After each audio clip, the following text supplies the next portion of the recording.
अंग्रेजी भाषा में एक बहुत ही मशहूर कहावत है, right person for the right job.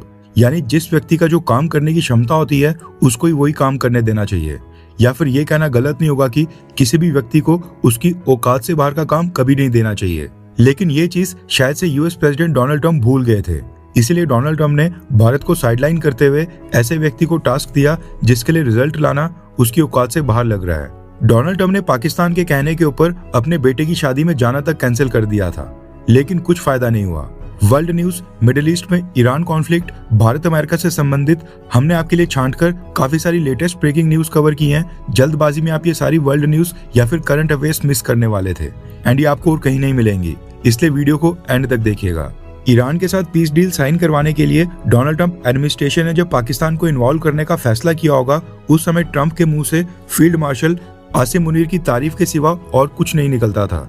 लेकिन अब अमेरिका को भी धीरे धीरे ये एहसास होने लगा है कि उन्होंने भारत को नजरअंदाज कर पाकिस्तान को उसकी औकात से बाहर का काम दे दिया है। सबसे पहले तो न्यूज आ रही है कि पाकिस्तान का field marshal general Asim Munir Iran को पीस एग्रीमेंट के लिए सहमत करने के लिए एक बार फिर से फेल हो गया है। ईरान ने पाकिस्तान फील्ड मार्शल के ऑफर को सीधा से रिजेक्ट कर दिया है, जिसके बाद आसिम मुनीर पिछले कल देर रात को खाली हाथ ईरान से वापस आ गया है। आसिम मुनीर को लगा था कि वो किसी भी तरह ईरान को मनाने में सफल हो जाएगा और ये ईरान से डील फाइनलाइज करके ही वापस आएगा, लेकिन ईरान ने अमेरिका की शर्तों के सामने झुकने से इनकार कर दिया है। आसिम मुनीर ईरान को लेकर इतना ज्यादा एक्साइटेड हो गया है कि इसने चाइना जाकर प्रेसिडेंट शी जिनपिंग से मिलने का भी ऑफर रिजेक्ट कर दिया है। आमतौर पर पाकिस्तान का प्राइम मिनिस्टर शहबाज शरीफ और जनरल आसिम मुनीर हर विदेशी दौरे के ऊपर एक साथ जाते हैं, लेकिन इस बार शहबाज शरीफ चाइना के दौरे के ऊपर अकेला गया है क्योंकि आसिम मुनीर ईरान जाकर ये डील क्रैक करना चाहता था। इसी चक्कर में अब आसिम मुनीर की चाइना यात्रा मिस हो गई है और न्यूज आ रही है कि अमेरिका तो पाकिस्तान से फ्रस्ट्रेटेड है ही, लेकिन अब चाइना भी जनरल आसिम मुनीर को बख्शने के मूड में बिल्कुल नहीं लग रहा है। सबसे पहले तो ये समझना जरूरी है कि कौन सी ऐसी डेवलपमेंट हुई है जिससे साफ नजर आ रहा है कि अमेरिकन को अब ये कॉन्फिडेंस नहीं है कि पाकिस्तान ईरान के साथ पीस डील क्रैक करवाने में सफल हो सकता है। उसके बाद हम जानेंगे कि अमेरिका के secretary of state Marco Rubio जो भारत में आए हैं उसको लेकर एक नई कंट्रोवर्सी कौन सी स्टार्ट हो गई है। अमेरिका का पाकिस्तान के ऊपर कॉन्फिडेंस कम होने का साइन मिलता है कतर से। रेफरेंस के लिए आपकी स्क्रीन के ऊपर आर्टिकल का स्क्रीनशॉट है। न्यूज आ रही है कि पाकिस्तान के जनरल आसिम मुनीर के साथ साथ कतर से भी एक नेगोशिएशंस की टीम डायरेक्टली ईरान की राजधानी तेहरान में पहुंची है और खास बात यह है कि ये टीम आसिम मुनीर से पहले पहुंची थी और आसिम मुनीर के बाद भी कतर की ये टीम ईरान में ही प्रेजेंट थी। न्यूज आ रही है कि ईरान को पीस एग्रीमेंट के ऊपर मनाने के लिए अब अमेरिका ने कतर को भी बीच में इंक्लूड कर दिया है और अमेरिका पाकिस्तान से ज्यादा कतर के ऊपर कॉन्फिडेंस शो कर रहा है। न्यूज आ रही है कि कतर का जो बैक चैनल है वो पाकिस्तान के चैनल से ज्यादा एक्टिव है और वो ज्यादा बेहतर रिजल्ट शो कर रहा है। इसलिए पाकिस्तान का field marshal general Asim Munir अपनी नेगोशिएशन टीम से भी काफी ज्यादा नाराज हो गया है, क्योंकि पहले जो ईरान और अमेरिका के बीच पीस एग्रीमेंट करवाने का क्रेडिट अकेला पाकिस्तान को मिलना था, वो पाकिस्तान और कतर के बीच में डिवाइड हो जाएगा। कहने का मतलब ये है कि अब कोई ये नहीं कहेगा कि अमेरिका और ईरान के बीच पाकिस्तान अकेला मीडिएटर था और ये एग्रीमेंट अकेले पाकिस्तान ने साइन करवाया है। पाकिस्तान में टॉक्स फेल हो गई हैं, इसीलिए कतर को भी साथ में शामिल किया गया, तब जाकर ये एग्रीमेंट साइन हुआ है। इसलिए अब जब ये एग्रीमेंट साइन होगा उसमें पाकिस्तान और कतर दोनों को क्रेडिट दिया जाएगा, यानी कि दोनों का नाम आएगा। अकेला क्रेडिट लेना और उसको किसी और देश के साथ बांटना, उसकी वैल्यू और कम हो जाती है। इसलिए पाकिस्तान का फील्ड मार्शल काफी ज्यादा निराश हो गया है और ये खुद भी 2-3 बार ईरान चले गया है, लेकिन ईरान ने भी इसको साफ कह दिया है कि वो नुकसान वाली डील कभी साइन नहीं करेंगे। रिपोर्ट्स के अकॉर्डिंग ईरान ने फाइनल डील को साइन करने के लिए कंडीशन रखी है कि फॉरेन कंट्रीज में ईरान के जितने भी एसेट्स और फंड हैं जो अमेरिका ने सीज किए हुए हैं वो सारे के सारे रिलीज किए जाएं, जबकि अमेरिका केवल 25% एसेट्स रिलीज करना चाहता है जो अराउंड $25 बिलियन बनते हैं। लेकिन ईरान का कहना है कि उसके 100% एसेट्स यानी कि $100 बिलियन के सारे एसेट रिलीज कर दिए जाएं। ईरान को पता है कि अभी मौका है अपने सभी एसेट्स वापस लेने का, क्योंकि अमेरिका इस समय अच्छे से फंसा हुआ है, दोबारा ऐसा मौका कभी नहीं आएगा। इसलिए ईरान अभी अपनी सारी कंडीशंस मनवाने की कोशिश कर रहा है। वैसे इस पूरे युद्ध में आप किसका साथ दे रहे हैं, अमेरिका का या फिर ईरान का? नीचे कमेंट कर अपनी राय जरूर बताएं। इसके साथ ये वीडियो रिकॉर्ड करते समय भी कई सारी न्यूज आ रही है कि अमेरिका और ईरान अगले 24 से 48 घंटों के बीच में एक इंटरिम डील या फिर एक ड्राफ्ट एग्रीमेंट साइन कर लेंगे, जिसको ड्राफ्ट डील भी कहा जा रहा है। अब ये डील फिर से टेम्परेरी होगी और साइड बाय साइड अगेन अगले 60 दिनों या फिर ये कह लो कि 2 महीने तक फाइनल डील के लिए नेगोशिएशंस चलती रहेंगी। लेकिन ये जो ड्राफ्ट डील साइन की जाएगी, इसमें ईरान को स्ट्रेट ऑफ हॉर्मुज को खोलकर सभी शिप्स को बिना रिस्ट्रिक्शंस के फ्री में क्रॉस होने देना होगा, जैसे पहले हुआ करता था। यानी ईरान ट्रांजिट फीस या फिर टोल चार्ज नहीं कर सकता है।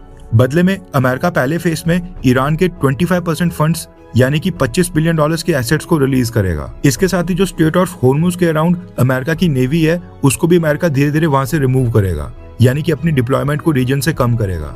इस इंटरिम या ड्राफ्ट डील में ईरान का एनरिच किया हुआ यूरेनियम उन्हीं के पास रहेगा, यानी इसके ऊपर अभी तक कोई फैसला नहीं किया गया है। और जो side by side final deal की नेगोशिएशंस अगले 60 दिन चलनी है, उसमें यूरेनियम के भविष्य का फैसला होगा और ये डिसाइड किया जाएगा कि ईरान के जो बाकी बचे 75% के एसेट्स हैं और जो उसके फंड हैं वो कैसे रिलीज किए जाने हैं, या फिर अमेरिका ने जो ईरान के ऊपर सैंक्शंस लगाकर रखे हैं उनका क्या भविष्य होगा।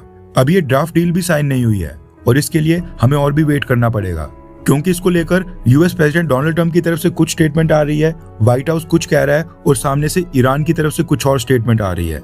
अब इसके बाद बात करते हैं अमेरिका के विदेश मंत्री मार्को रूबियो की भारत यात्रा के बारे में, क्योंकि इनके भारत आने के बाद लगातार ऐसी चीजें हो रही हैं जिसके बाद जियोपॉलिटिकल एक्सपर्ट्स और थिंक टैंक्स ने एक बहुत ही वाजिब पॉइंट रेज किया है, और वह भारत और अमेरिका की ज्वाइंट स्टेटमेंट को लेकर। दरअसल मार्को रूबियो ने दिल्ली में आकर प्रधानमंत्री मोदी जी के साथ एक कर्टेसी मीटिंग की थी, जिसमें कई सारे मुद्दों के ऊपर बात हुई है और मार्को रूबियो ने यूएस प्रेसिडेंट डोनाल्ड ट्रंप का प्रधानमंत्री मोदी को संदेश दिया है। अभी जो मार्को रूबियो और प्रधानमंत्री मोदी की मीटिंग हुई है, इसको लेकर अमेरिका और भारत दोनों ने ही प्रेस नोट रिलीज किया है, और खास बात यह है कि दोनों देशों के प्रेस नोट में जमीन आसमान का फर्क है। अमेरिका ने प्रेस नोट में बताया है कि US secretary of state Marco Rubio ने यूएस प्रेसिडेंट डोनाल्ड ट्रंप के बिहाफ के ऊपर प्रधानमंत्री मोदी को व्हाइट हाउस आने का इन्विटेशन दिया है। यानी मार्को रूबियो ट्रंप का इन्विटेशन लेकर आए हैं और प्रधानमंत्री मोदी को अमेरिका आने के लिए आमंत्रित कर रहे हैं। लेकिन इंटरेस्टिंग बात यह है कि भारत ने जो मार्को रूबियो और पीएम मोदी की मीटिंग का प्रेस नोट जारी किया है, उसमें डोनाल्ड ट्रंप के प्रधानमंत्री मोदी को इन्विटेशन देने के बारे में भारत ने कुछ भी मेंशन नहीं किया है। यानी इन्विटेशन एक्सेप्ट करना या रिजेक्ट करना तो दूर की बात है, भारत ने इस इन्विटेशन को अपने प्रेस नोट में ही मेंशन नहीं किया है, जैसे कि इसके ऊपर कोई बात ही नहीं हुई हो। डोनाल्ड ट्रंप के प्रेसिडेंट बनने के बाद पिछले साल प्रधानमंत्री मोदी व्हाइट हाउस गए थे।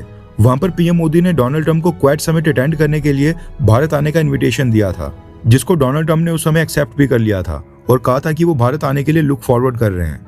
लेकिन ट्रंप खुद तो भारत आए नहीं, न क्वाड समिट कंडक्ट करने के लिए भारत के साथ कोऑपरेट किया, और अब दोबारा डोनाल्ड ट्रंप चाहते हैं कि इस साल भी प्रधानमंत्री मोदी दोबारा व्हाइट हाउस जाएं और ट्रंप के साथ मुलाकात करें। डोनाल्ड ट्रंप ने अपने सेकंड टर्म में भारत के साथ जो बर्ताव किया है, उसको देखकर ऐसा लगता है कि भारत सरकार मार्को रूबियो को अपनी नाराजगी खुलकर शो कर रही है। इसलिए भारत ने प्रेस नोट में डोनाल्ड ट्रंप के पीएम मोदी को दिए इन्विटेशन के बारे में कुछ भी मेंशन नहीं किया है। अब आगे क्या होगा क्या नहीं वो तो खैर पता नहीं, लेकिन आपको क्या लगता है कि क्या पीएम मोदी को व्हाइट हाउस डोनाल्ड ट्रंप से मिलने अमेरिका जाना चाहिए? हाँ या फिर ना, नीचे कमेंट कर अपनी राय जरूर बताएं। एक और इंटरेस्टिंग बात यह भी है कि भारत और अमेरिका के प्रेस नोट में क्वाड के पॉइंट के ऊपर भी एक डिफरेंस है। अमेरिका ने अपने प्रेस नोट में क्वाड और इंडो पैसिफिक को लेकर भी मेंशन किया और कहा कि मार्को रूबियो ने क्वाड मीटिंग के लिए भारत के एफर्ट्स की तारीफ की है और फ्री और ओपन इंडो पैसिफिक रीजन के लिए कोऑर्डिनेशन की बात बोली है। लेकिन भारत के प्राइम मिनिस्टर्स ऑफिस ने जो प्रेस रिलीज जारी की है, उसमें क्वाड और इंडो पैसिफिक इनका नाम ही मेंशन नहीं है। डायरेक्टली या इनडायरेक्टली भारत ने क्वाड और इंडो पैसिफिक वर्ड्स ही इस्तेमाल नहीं किए। इसके पीछे का कारण भी ट्रंप एडमिनिस्ट्रेशन है। खुद ही डोनाल्ड ट्रंप चाइना जाकर प्रेसिडेंट शी जिनपिंग के साथ वहां पर ब्रोमांस कर रहे हैं, डील साइन कर रहे हैं, और भारत को चाइना के अगेंस्ट पुश करने के लिए अब क्वाड और इंडो पैसिफिक स्ट्रेटेजी याद आ रही है। नो डाउट कि चाइना हमारा बड़ा दुश्मन है, लेकिन भारत ने अमेरिका को साफ इशारा कर दिया है कि वो क्वाड या इंडो पैसिफिक रीजन में भी सेम ट्रीटमेंट चाहते हैं। ये नहीं होना चाहिए कि अमेरिका खुद चाइना के साथ बिजनेस टाइज और इकोनॉमिक रिलेशंस को मजबूत करे और हम चाइना के साथ लड़ते रहें। लड़ना है तो फिर अमेरिका भी चाइना को ओपनली काउंटर करे और भारत भी चाइना को ओपनली चैलेंज करेगा। अमेरिकन से खुद से चाइना तो हैंडल हो नहीं रहा है, अब ये भारत के कंधे के ऊपर बंदूक रखकर चलाने की कोशिश कर रहे हैं। हर 24 घंटे के अंदर जियोपॉलिटिक्स में बड़े फेरबदलाव और उलटफेर हो रहे हैं और भारत के लिए नए चैलेंजेस आ रहे हैं। कोई देश अपने फैसले से पलट रहा है तो कोई देश ब्लैकमेलिंग के ऊपर उतर आया है। सभी देश एक दूसरे को नीचे लगाने की कोशिश कर रहे हैं। इन सब के बीच हमारा भारत किसी भी देश से पीछे न रह जाए, इसके लिए मोदी सरकार लगातार कोशिशें कर रही है। एंड भारत की foreign policy, defence news, economy और ग्लोबल अफेयर्स का सही एनालिसिस हमारे चैनल इंडियन अफेयर्स का मिशन है, और ये मिशन आपके सपोर्ट के बिना अधूरा है। इंडियन अफेयर्स हिंदी के ऊपर हम सभी फैक्ट्स और डेटा बिल्कुल सरल भाषा में एनालाइज करते हैं, बिना किसी एजेंडा के। अगर आप चाहते हैं कि इंडियन अफेयर्स का सही और ऑथेंटिक एनालिसिस आप तक लगातार पहुंचे तो इस वीडियो को लाइक करें और हमारे चैनल इंडियन अफेयर्स को सब्सक्राइब करके बेल नोटिफिकेशन ऑन करना मत भूलिए। आपका एक लाइक हमारे चैनल को ग्रो करने में काफ़ी मदद करेगा और एक सब्सक्राइब ये सुनिश्चित करेगा कि आप किसी भी इंपॉर्टेंट अपडेट को मिस ना करें।